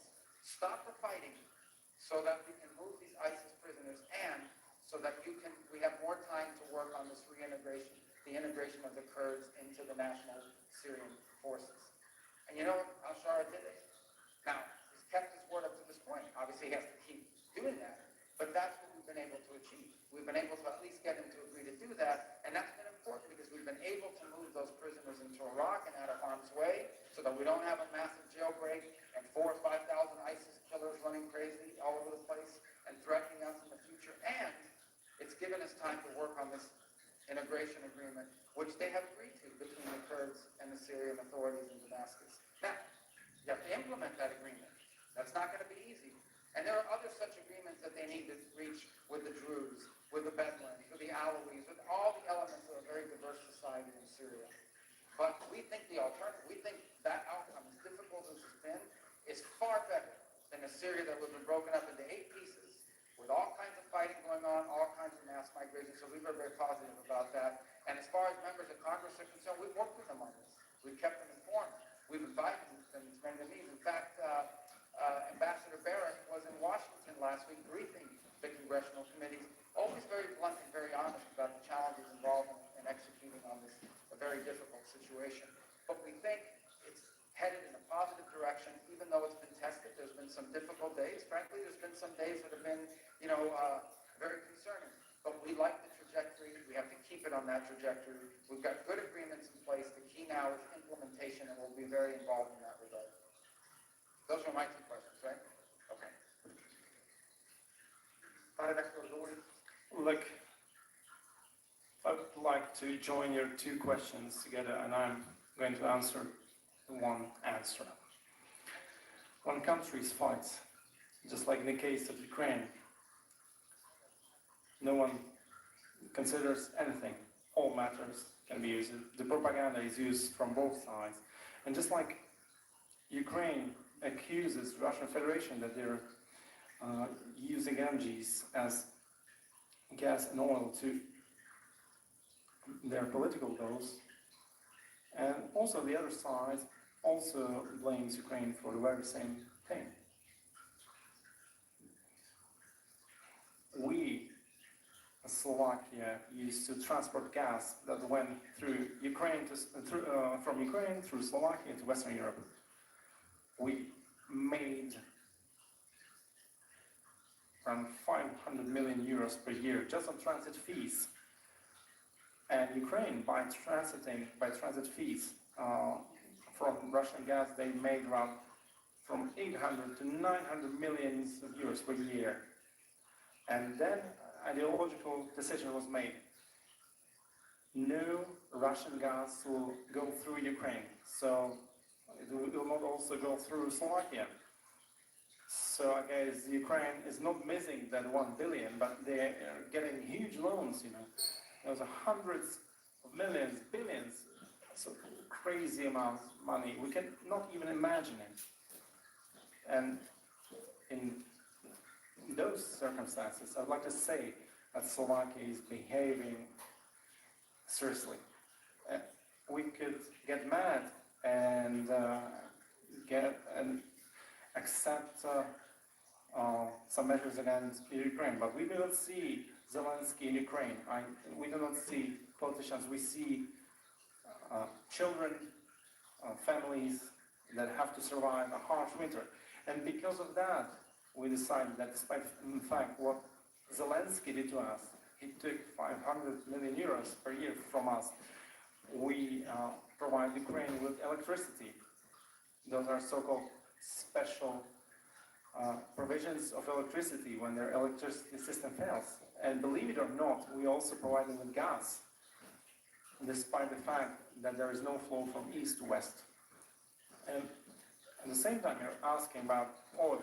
So I would just like to say, there's a decision, so-called Repower EU, and 1st November 2027, from that date, any transit of Russian gas will be stopped from Russia to Europe. This will cause great trouble. I don't want to get into detail here, but as a country that has always been at the beginning of the pipeline, will be at its end. We don't have LNG terminals.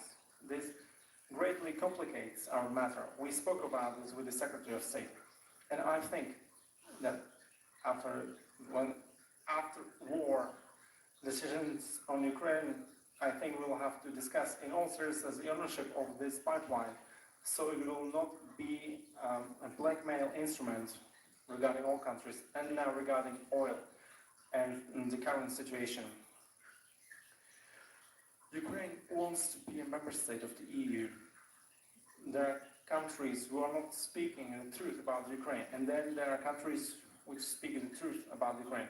Hungary, for a long time, has been fair towards Ukraine when saying they will not agree with Ukraine membership to the EU. In Slovakia, we say that Ukraine can join the EU under the assumption they will meet all the necessary criteria. We cannot lie now to Serbia or Montenegro or Albania. Those countries are 100 times better prepared for accession than Ukraine. And I don't know, the colleague who structure in Ukraine, I do not believe any of those parties. I will believe only what I see with my own eyes. There has been so many lies from both parties, and now I'm not brave enough to tell who bombed this oil infrastructure. According to our information, apparently it should be fixed. But I think that supplies of gas, of oil from Ukrainian side towards Hungary and Slovakia have become an instrument of political blackmail and pressure on Slovakia and Hungary. And they said that perhaps if Hungary will agree with Ukraine membership to the EU, there may be some supplies of gas. And hopefully, Slovnaft refinery in Brazil, everything works out. We're discussing things with the management of this refinery. We'll accept all necessary measures. I think Slovnaft refinery is also behaving properly, and all those things regarding oil, I think they're just a part of political blackmail regarding Ukrainian membership to the EU in relation to Hungary. I'm direct, and I'm in the question of national interests, I'm speaking what I believe. I'm speaking my mind. And when Hungary is threatened in relation to oil, Slovakia is also threatened because all oil Slovak refinery gets is bought by Hungary, because the Slovak refinery is owned by a Hungarian company called MOL. Thank you very much. Thank you very much. This was the last question. Thank you. Bye-bye.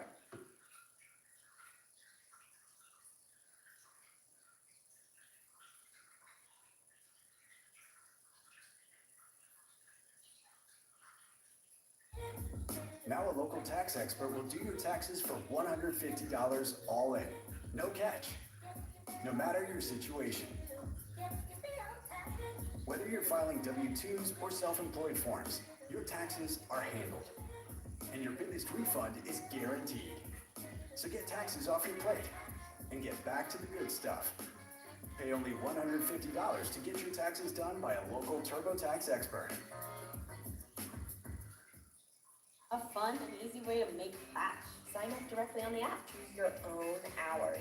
Get paid to deliver on your time. There are opportunities in over 7,000 cities. Keep 100% of your tips. Download the DoorDash driver app and get started today.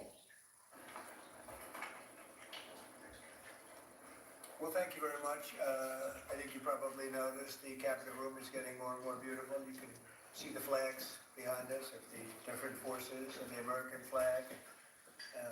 various others. It's, I think, quite spectacular. It's never looked this good. And hopefully we're going to do work that's never been as good.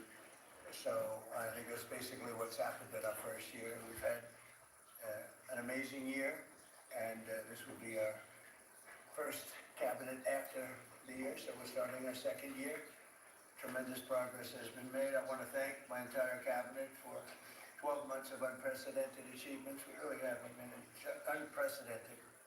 The numbers we've had on the economy and growth, you see them, and that's despite a Democrat shutdown. Without the shutdown, we would have picked up about 1.5 points more than already high numbers, record-setting numbers. So this has been, I think, and a lot of people say it, the most successful year of any administration in American history. First year, there's never been a first year like this, including the fact that we put out, extinguished 8 wars, and another one we think is coming. Steve Witkoff's working very hard, and Jared and everybody else, and I think it's coming. It was just announced that the murder rate in our country is the biggest drop ever recorded. It's at the lowest level in 120 years. We had 0 illegal aliens being admitted into our country for the last 8 months. That's hard for even me to believe, but the people that make up the lists are supposedly nonpartisan, but I would say they lean toward the Democrat side. And if they say that, I'm all for it. As you know, we've had a situation take place with respect to Venezuela. I want to just thank General Kane and his staff for the job that they've done is incredible. Nobody's ever seen anything like it. And once it did take place, I want to thank the leadership of Venezuela. We're getting along really well with them. The relationships have been very strong, very good. And they have informed me that they feel there's very good security, very strong security. We're working with the various people involved, including Chris and Doug and everybody on the oil. We have the major oil companies going to Venezuela now, scouting it out and picking their locations, and they'll be bringing back tremendous wealth for Venezuela and for the United States, and the oil companies will do fine too. Venezuela will actually make for themselves more money than they've ever made before, and that's a good thing. And the people of Venezuela were literally in the streets waving American flags. They were so happy. And the people in our country, like in the Doral section of Miami, which is considered Little Venezuela, they're thrilled. And I just spoke to the president of Venezuela and informed her that we're going to be opening up all commercial airspace over Venezuela. American citizens will be very shortly able to go to Venezuela, and they'll be safe there. They'll be safe. It's under very strong control. And the people of formerly of Venezuela, some want to go back, and some want to go back to visit, and they're going to be able to do that. So I've instructed Sean Duffy and everybody else concerned, including the military, that if you would, by the end of today, I'd like you to have the airspace over Venezuela. Planes can go to Venezuela opened up. Okay? Yes. Thank you very much. And I want to thank all of the people in Venezuela for what they went through, and I want to thank the leadership for really, they're doing a good job. And just as I promised, we've defeated the Biden inflation nightmare and achieved explosive new economic growth. The Atlanta Fed is predicting an astounding 5.4% GDP growth in the fourth quarter, and that's despite the fact that we had a Democrat shutdown. We would have had, that number would have been 7%, which is a number nobody's ever heard of. And we've been given great national security because of tariffs, and we've also been given unprecedented income because of tariffs.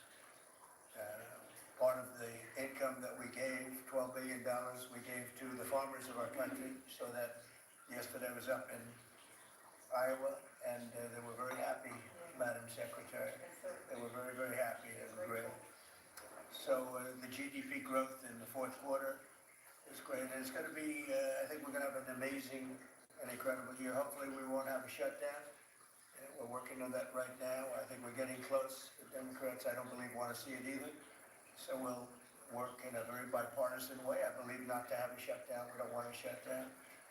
And just yesterday, the S&P 500 hit 7,000 for the first time ever. There's never been any time at which it's done like that. And the other stocks also, I think it was 52 times for the Dow, had hit a record high. But the 7,000 was not a number that was even thinkable if you go back a year ago. So S&P hit 7,000 for the first time ever. The stock market has set, it's actually 52, 53 all-time record highs since the election, adding $9 trillion in value to savings, retirement accounts, and 401ks. And, I mean, everybody benefits, but we have record stock markets. Companies have never done well. And most importantly, if you think about it, after 4 years in which Biden got much less than $1 trillion of investment into our country, actually it was taken over 11 months, even though we're 12 months. In 11 months, we've taken in more than $18 trillion. So they did less than $1 trillion, Scott, in a period of 4 years, and we've done $18 trillion in less than 1 year. So there's never been anything like that. No other country has done those numbers, by the way, in history. 10 years ago, one country did $3 trillion. No other, we did $18 trillion. Is being invested now. Thousands of businesses, plants, equipment all over the country are being built right now. And they're going to be opening pretty soon, and when they open, you'll see numbers like nobody's ever seen before. The economy is doing amazingly well. I wish the press would report it, but people are finding out, they're seeing it. It's coming, it's becoming pretty evident. It's hard to hide. Biden inflation, which is really stagflation, cost the typical family $34,000. Think of that, $34,000. But after 1 year, growth in real incomes is outpacing inflation by more than 3,000 under Trump. So one cost 34,000 and one made 3,000. That's a big swing. Gasoline has plunged to, think of this, over $4 a gallon, depending on where you are. In California, it's $7, $8 a gallon. When I was in Iowa, and they had $1.85, because I had it at $1.99 a gallon. And I was corrected by two farmers that said, I just bought my gasoline for $1.85. So Chris, you have to be doing something right, you and Doug, right? But I don't want to give you too much confidence, you got to keep it going. We're drilling, I think I can say we're drilling more than at any time ever in the history. We're taking out more energy out of our land, but specifically, if you look at oil and gas, we've never been anywhere even close. Is that a correct statement? Great, it's a great job. Well, it's supply and demand, so that's going down rapidly, and you know, when energy goes down, everything else goes down. They tried to do their thing, it was a disaster.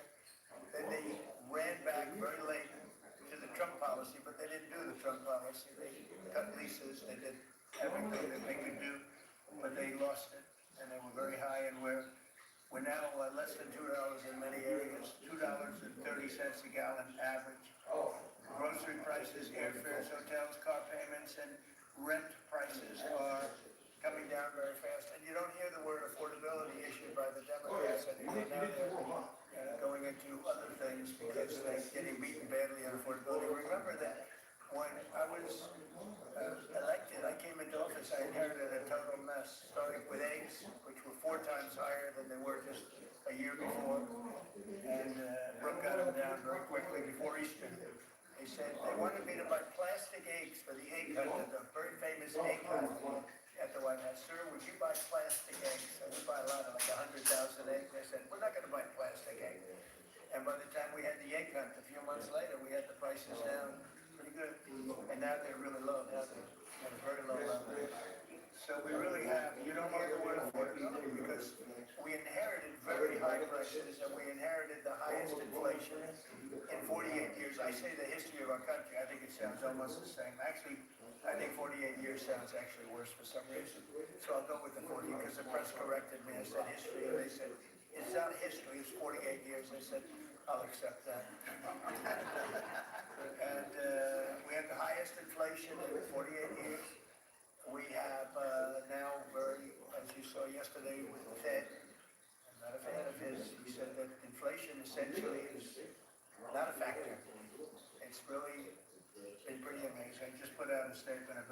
his statements. I won't repeat them here because they're too angry.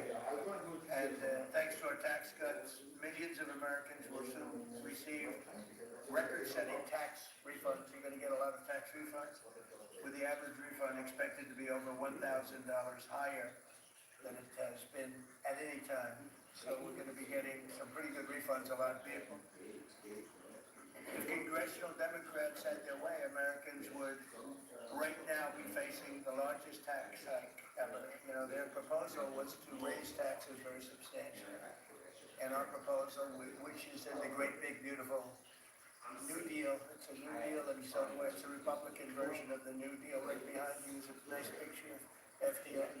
This is a much better deal than the FDR deal. But we have the great big beautiful bill, and it's given tremendous tax cuts and a lot of other things. People are now finding out how good it is, and it's just kicked in as of January 1st, by the way, so we're really starting to see it. Even though it's a month, we're really starting to see it. The U.S. economy would be cratering if they had won this election. Our country would be in very bad shape, would be maybe not much of a country anymore. I don't think it would be a country anymore. They were doing everything wrong, but they were going to give you the largest tax hike in history, and we're giving you the largest tax cut in history in the great big beautiful bill. In addition, I think it's very good. I think it's very important. You have no tax on overtime, no tax on tips, and no tax on Social Security, but you also have, you're getting an index. This is the first time this ever happened. If you buy a car, you go out and borrow money, you get an interest deduction. You take the interest rate, the interest that you're paying on the loan, you're able to deduct it for income tax purposes. So that's the first ever, and I think it's going to be great for everybody, including the car companies. I was in Detroit 3 weeks ago. I went to the Ford factory, spoke to the General Motors people. It's all the same. They're doing better than they've ever done. The factory I went to was like a World War I, earlier than World War I factory. One of the oldest buildings, but one of the biggest. And Ford was getting ready to close it a couple of years ago, and then they saw that I was doing well, and it looked like I would have a good chance of winning. And they kept it going, barely going. Last week they announced, during my visit, they announced that they're going to round the clock. Why got same face for? I'm cheering you. Round the clock production. They never done this. I said the other day I spoke with Bill Ford. There you go. And the president of Ford. They were both there, and they said, we can't even believe it. We were going to close this building 2 years ago, and now it's going round the clock. They said, we cannot, I mean, they said, we wish it was twice the size, but they're now building additional plants in the United States, as is everybody else. You have AI building, but the car companies, I love the car companies, and you have them, they're all coming back. They're coming back from Mexico, they're coming back from Canada, they're coming back from Japan, and they're coming back from Germany, all over Europe. They're coming back, they're building here because they want to avoid the tariffs. They don't want to pay them. 15%, in some cases 25% tariff, could be a lot higher than that if it wasn't working. So because of that, they're all coming back. One statistic yesterday that Scott told me is that for the first time ever, tell them about the steel in Japan, that we are now making more steel. Go ahead, please.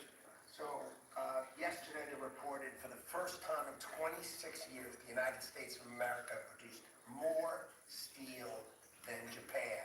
And that is entirely driven by your tax.